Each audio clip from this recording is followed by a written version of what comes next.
전반적인 추세가 부동산 이 가격에 대한 전반적인 추세가 불안정한 편인가요? 세종이 너무 많이 올랐다가 이렇게 하락을 하는 추세던데 이제 보통 부동산이 좀 안정적이어야 들어온다 뭐 이런 말도 있고, 부동산 상황이 좀 불안정하면 잘 안 들어온다 뭐 이런 말도 있어서 얘가 세종이라는 도시 자체가 이제 신도시로 개발이 되면서 이제 그 지역마다 다 상황이 다 틀린데 불안전하고 등락 폭이 높을 수밖에 없는 게 뭐냐면 첫 번째가 입주하는 아파트 단지들에 가서 보면 입주하는데 아파트 단지의 가격이 분양 가격은 4억 5억대였어요. 8억이 예, 그렇죠. 예, 8억, 9억, 10억에 거래가 돼서 그러면은 도시가 5, 6년 정도 입주를 했던 아파트라면은 내가 사서 들어온 사람들도 있을 거 아니에요. 내가 5억에 샀던 사람도 있을 테고 6억에 샀던 사람도 있을 테고 7억에 샀던 사람도 있을 거 아니에요. 그 네. 집들을. 그러면 내가 7억에 샀던 사람들은 그게 그 너무 밑으로는 안 팔죠. 네. 근데 지금 제가 있는 도시 이쪽 같은 경우는 분양을 했던 한지 이제 입주하고서 2, 3년 차가 됐어요. 그러면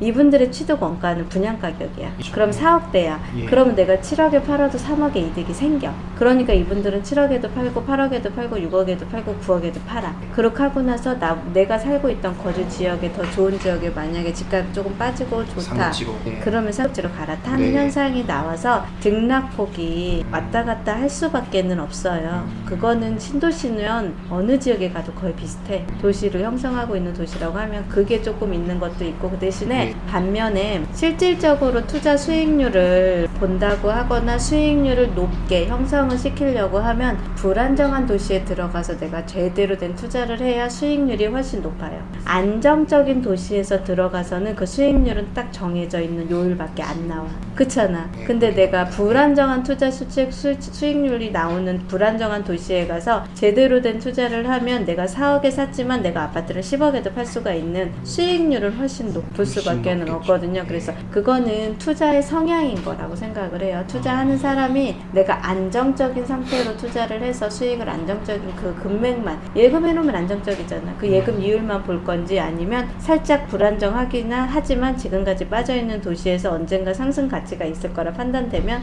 더 올라가면 수익률이 더 높을 거다. 그러한 기준으로 인한 성향인 거지 불안전해서 세종이 막 안 들어오고 그러지는 않을 것 같아요. 그리고 또 한동안 세종은 서울과 같이 규제 지역으로 묶여 있었어요. 조정대상 지역이기 때문에 실거주 요건을 갖췄어야 됐고 그 다음에 일시적 이주택 조건에서도 1년밖에 안 됐기 때문에 투자를 할 수 있는 상황이 안 됐고 그런 영향률도 좀 있었고 그러다 보니까 주변의 대전하고 청주 이웃도시들하고 영향을 받잖아요. 주변의 대전 청주가 반면에 상승장을 탔었잖아. 세종이 묶이면서. 율량도 그쵸, 청주 그쪽이. 맞죠. 그렇다가 이제는 그쪽에 세종이 규제가 풀리기 시작을 하니까 어느 정도 세종의 가격이 하락선이 나오니까 이제는 주변에 있는 사람들이 이제는 다시 세종으로 몰려오는 현상이 생겼고 오히려 이제는 대전하고 청주가 공급 물량이 더 많아졌지. 그러니까 이제는 세종보다는 대전하고 청주가 또 가격이 빠지는 현상이 생길 수 있을 것 같아요. 그래서 부동산은 어쨌든 뭐 부동산 학과에서 그거는 나오잖아요. 사이클은 항상 있는 거. 그렇잖아요. 근데 맞습니다. 단지 세종은 신도시고 이제 도시하고 아파트가 형성이 된 지 딱 12년밖에 안 된 도시다 보니까 부동산 주기의 사이트를 이제서 한 번 탄 거예요. 그건 뭔 말인지 가시죠? 그 다른 도시들은 몇십 년씩 된 도시잖아요. 그러다 보니까 당연히 불규칙적이고 불안전할 수밖에는 없는 도시라는 게 제가 생각하는 세종시의 그 부동산 시장이에요. 무슨 말인지 알겠습니다. 또 질문할 수 있으세요? 궁금한 게 있긴 한데 말해.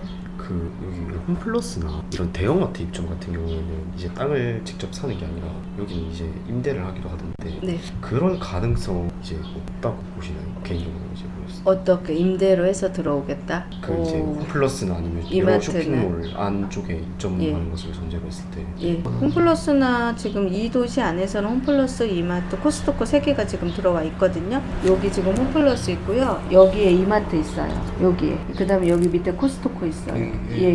그게 다 이렇게 형성이 되어 있어서 앞으로는 다른 대형 뭐 무슨 브랜드가 또 있으면 입점할 수는 있겠죠. 왜냐면 다 이제 지금 이쪽 밑에 도시로 다 묶여 있으니까 이제 여기가 2030년까지 개발을 하면 저 지원. 예, 5, 6생활권이 아, 이쪽으로 5, 6생활권. 예, 5, 6생활권이 이쪽에가 있잖아. 아직 개발이 안 됐거든요. 여기가 형성이 된다고 하면 여기에 있는 상업용지나 아니면 여기에 경계인 지역들이 있을 거예요. 얘는 이제 다 사유지거든요. 이 사유지들을 매수를 해서 그 브랜드가 들어올 수는 있겠지. 그러니까 제가 봤을 때 맥도날드가 들어와서 세종에 이렇게 번접된 도시 안쪽으로 들어오는 건 좀 무리수가 있고, 사유지로 형성이 되어 있는 도시 있죠. 약간 세종의 초인접거리에 교통여건 좋은데 그런 데로 접해서 들어올 수밖에 없을 것 같아요. 거기는 좀 여기보다 100억 이렇게는 안 하고. 그렇지. 터지 훨씬 가격이 저렴. 기본적으로 예, 저렴하기도 하고, 이제 어쨌든 계획관리 지역의 근생이라든 용도나 건축 허가가 가능하니까, 만약에 진짜 맥도날드가 들어오겠다 판단이 쓴다고 하면 지금 조치원과 세종의 중앙 세터 안에 있죠.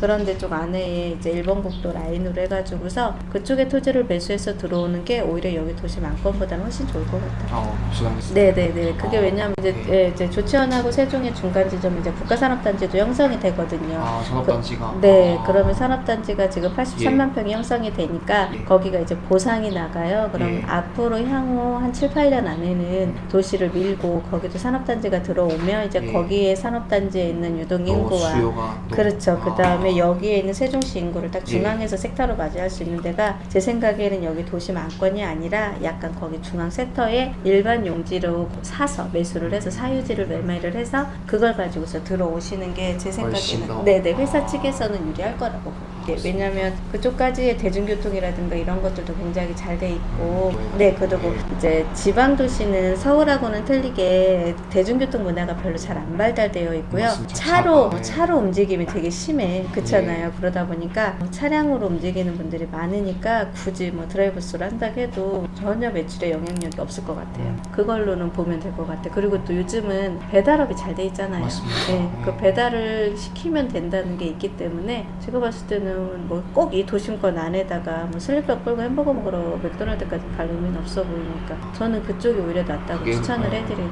아. 왜냐하면 논밭이기 때문에 예. 토지 단가도 낮고 매수할 수 있는 기준도 있고 예. 개발 행위가 가능한데 개발행위가 가능한 무슨 말인지 알겠습니다. 네. 추가. 다른 거 궁금하신 거? 저는 아까 그게 지금 다 됐어요? 예, 그렇습니다. 궁금한 거 저희- 없어요? 예.